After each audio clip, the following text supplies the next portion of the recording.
अस्सलाम वालेकुम। अभी हम लोग जो थे वो स्टार्ट किया था मेजरमेंट ऑफ इम्पल्स वोल्टेजेस के बारे में। तो आज जो है वो हम थोड़ा सा और आगे को देखते हैं कि वोल्टेज डिवाइडर सर्किट्स और इसके मुख्तलिफ वेरिएंट्स जो हैं वो किस तरीके से जो है वो हेल्प आउट हमें कर रहे हैं इम्पल्स वोल्टेज मेजरमेंट के अंदर। Impulse voltages have peak value in the range of few kilo volts can now be measured without difficulty by CRO or digital recorders, which have now the capability to display short duration single phenomena. The input voltage range of these equipment is low. However, with the use of high voltage probe, these equipments can be used up to few kilovolt. देखिए भाई, आप लोगों ने labs के अंदर जो है वो ऑसिलोस्कोप को यूज़ किया होगा। तो जो उसकी प्रॉब होती है उसके अंदर जो है वो अब तो ये है कि मॉडिफिकेशन आ गई है। आपके पास जो है वो एक बटन सा होता है जिसको आप आगे कर दें तो मल्टीप्लाई बाय 1, थोड़ा सा बैक साइड पे ले जाएं तो मल्टीप्लाई बाय 10। सेम इसी तरीके से अगर हमारे पास हाई वोल्टेज प्रॉब मौजूद हो तो हम लोग जो हैं वो फ्यू किलो वोल्ट्स तक की जो इम्पल्स वोल्टेजेस होती है उसको आसानी से मैयर कर सकते हैं। With much higher voltages voltage divider will be necessary. लेकिन अगर वोल्टेज लेवल बहुत ज़्यादा है तो फिर हम लोग जो है वोल्टेज डिवाइडर की मदद से जो है वो हल करने की कोशिश करते हैं। A low voltage will be available at the output of the divider.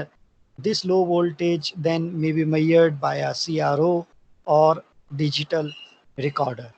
While measuring impulse voltages with such voltage divider, we have to find whether the actual voltage ratio is within the tolerable limits when compared with the nominal ratio. तो अब वो ये कह रहा है कि भाई अगर हमारे पास वोल्टेजेस बहुत ज़्यादा हैं तो हम लोग जो है वोल्टेज डिवाइडर का सहारा लेते हैं, तो उससे जो है वो हमें लो वोल्टेज अवेलेबल हो जाता है अगेंस्ट द आउटपुट। और इस लो वोल्टेज को हम लोग जो है वो CRO या डिजिटल रिकॉर्डर से जो है वो मैयर कर सकते हैं। लेकिन कहता है कि इसके अंदर जो है वो प्रॉब्लम किस चीज़ का आता है। प्रॉब्लम इस चीज़ का आता है कि आया कि हमारे पास जो एक्चुअल वोल्टेज रेशियो है वो within the tolerable limits when compare with the nominal value या रेशियो है या नहीं है। Moreover there should not be distortion of output voltage wave shape. और दूसरा ये है कि जब जो है वो हम लोग इसको वोल्टेज डिवाइड कर दें, सप्रेस कर दी, तो कहीं ऐसा तो नहीं है कि उसकी जो है वो शेप जो है वो बदल गई है। तो अब इन दो प्रॉब्लम्स को मद्देनज़र रखते हुए हम लोगों ने जो है वो आगे देखना है कि ये किस तरीके से जो है वो इम्पल्स मेजरमेंट हो रही है। A potential divider is most simply represented by a circuit shown in figure. The circuit is shown in the Laplace domain. The output voltage V2 of S is given by this. तो ये voltage divider circuit है और against Z2 जो हम लोग V2 ले रहे हैं उसको हम लोग इस रिलेशन से जो है वो मालूम कर सकते हैं। The values of Z1 and Z2 are so chosen that the output voltage is normally of a few hundred volts. The circuit components are usually resistor or capacitor or of mixed element type. तो यहाँ पे उसने ये कहा है कि हमारे लिए जो है वो ज़रूरी है कि हम लोग जो हैं वो Z1 और Z2 की वैल्यू को प्रॉपरली चूज़ करें ताकि हम लोग जो हैं वो फ्यू हंड्रेड वोल्ट्स तक का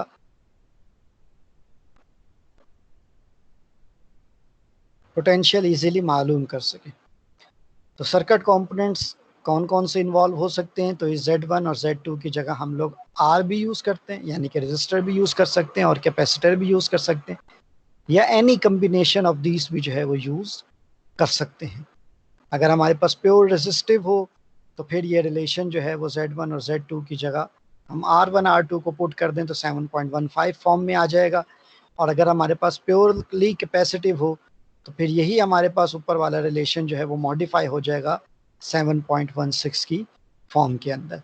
अब ये देखना है कि अब हमारे पास जो है वो चेंज ऑफ शेप या ट्रांसफॉर्मेशन रेशियो में जो फ़र्क है वो किस बिना पर आ रहा है, उसके बारे में वो इस पैराग्राफ में बताता है कि from equation 7.15 and 7.16 it is clear that the output voltage across Z2 will have the same wave shape as that of the input voltage. Ideally तो ये होना चाहिए. Also, the transformation ratio Z2 divided V2 divided by V1 of S is independent of the voltage shape, wave shape. However, यानी कि आप वो मसला बता रहा है कि क्यों हमें जो है वो एक्चुअल वेव शेप नहीं मिलती और क्यों हमें जो है वो ट्रांसफॉर्मेशन रेशियो जो है वो हमारा एरर में जाता है या डिस्टर्ब होता है. तो उसकी रीज़न वो देते हुए कहता है the resistance element will have inductances and capacitor elements will have leakage resistance and an effective resistance to take care of dielectric loss and connecting leads and cable will have the capacitance and inductances. वो कहता है कि इन तमाम मसले मसाइल के पीछे जो वजह है वो हमारे पास जो है वो ये है. So the divider circuit cannot be purely resistive और purely capacitive. कहते हैं इन वजूहात की बिना पे हमारा जो सर्किट होता है ना तो वो प्रॉपर रेजिस्टिव होता है ना ही वो प्रॉपर जो है वो कैपेसिटिव होता है. और जब ये दोनों प्योरली रेजिस्टिव और कैपेसिटिव नहीं है तो फिर क्या होगा, the output voltage will B distorted. हमारे पास शेप जो है वो नहीं आएगी जो हम लोगों ने जो है वो सोची हुई थी. That is will not have the wave same wave shape as that of the input impulse voltage. An error in the transformation ratio will also creep in. और इसी की वजह से जो है वो हमारे पास ट्रांसफॉर्मेशन रेशियो में भी एरर इंट्रोड्यूस हो जाता है. The impulse voltage measuring circuit should be so designed that the distortion and the transformation error can be kept to a minimum for better accuracy. तो अब हमारा टारगेट क्या है कि हम लोग अपने मेजरिंग सर्किट को इस तरीके से डिज़ाइन करें कि ना तो उसके अंदर ट्रांसफॉर्मेशन एरर हो और ना ही उसके अंदर जो है वो किसी किस्म के डिस्टॉर्शन मौजूद हो. A typical impulse voltage measurement system using a voltage divider is indicated schematically in figure 7.16. तो impulse voltage measuring system जो कि voltage divider base है उसकी ओवरऑल फिगर जो है वो हमारे पास इस शेप के अंदर बनती है. नंबर 1 पॉइंट पे हमारे पास इम्पल्स जनरेटर है, 2 पे हमारे पास टेस्ट ऑब्जेक्ट है, ये हमारे पास जो है वो डिवाइडर लीड है 3 पे, 4 पे हमारे पास जो है वो डिवाइडर सर्किट है, 5 पे हमारे पास डिले केबल है और 6 पे हमारे पास फास्ट रिकॉर्डिंग ऑसिलोस्कोप है. तो इस फिनोमेना को जो है वो हम लोग फॉलो करते हुए अपनी इम्पल्स वोल्टेजेस को जो है वो मेजर कर रहे होते हैं. Here the voltage V1 of t to be measured is the voltage across the terminal of the test object.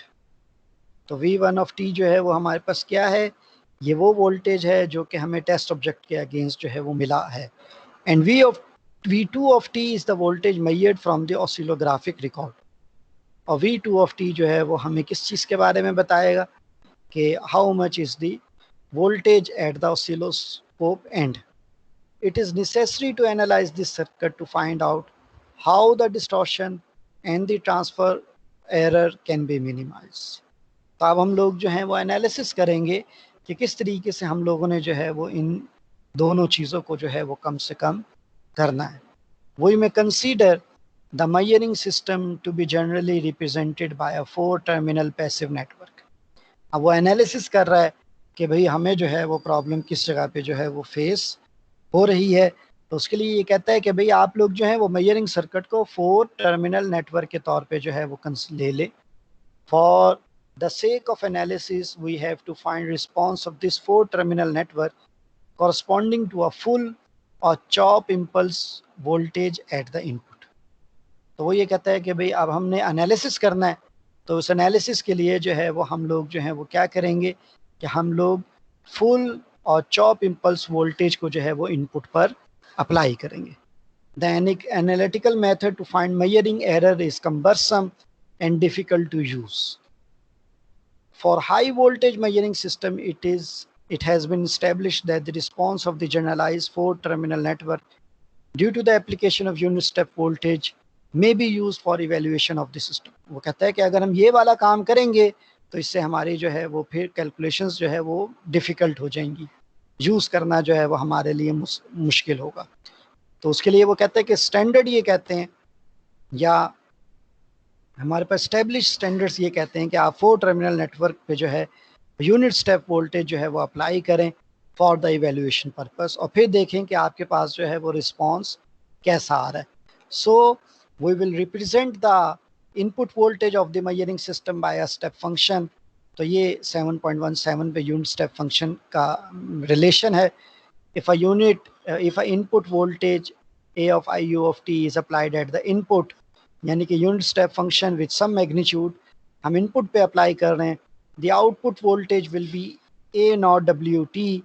तो आउटपुट पे हमें जो है वो इस शेप के अंदर जो है वो चीज़ नज़र आएगी, where W of T is the response of the circuit to the step function.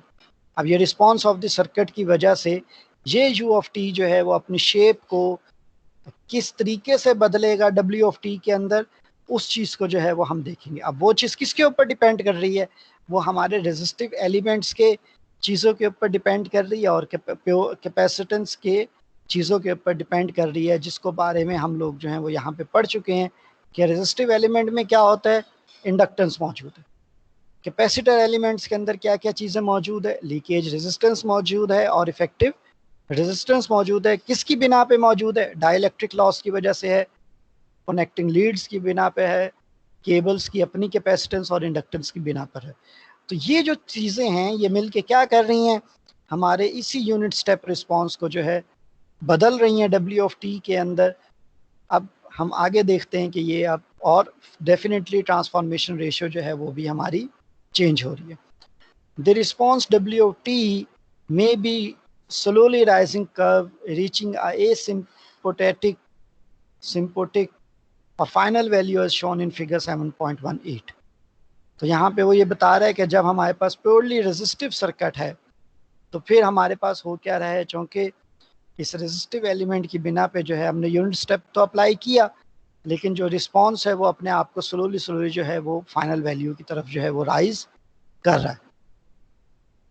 और सिमिलरली अगर हमारे पास जो है वो फिर हमारे पास जो है वो कैपेसिटर मौजूद है तो उसकी बिना पे जो है वो हमारे पास इस फॉर्म के अंदर जो है वो फिर चीज़ें आ रही हैं. तो यानी कि पहली वाली फिगर जो है वो हमें आरसी तौर पे जो है वो शो हो रही है और दूसरी वाली फिगर जो है वो आरएलसी के फॉर्म में शो हो रही है. इंडक्टर की मौजूदगी बिना पर जो है वो हमारे पास जो है वो ऑसिलेशन जो है वो सिस्टम में आ रही हैं. An important characteristic for defining the response behavior is the response time tau and is given by this relation.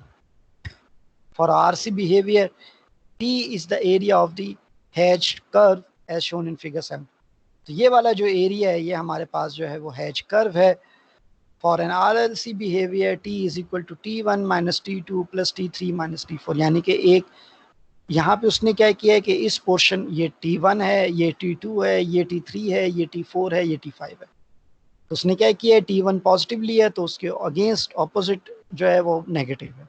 तो T1 minus T2 plus T3 minus T4 plus T5 and so on. The time T1 can be considered as a measure of the reproduction of the front of the step voltage. In practical measuring systems, much more complicated electrical circuits are often in operation and quite different unit step responses can be encountered. तो practical circuits के अंदर जो है वो हमारे पास और भी मुख्तलिफ शेप जो है वो आ सकती है. For a well design measuring system T1 is small so that the ratio T divided by T1 approximately equal to 1.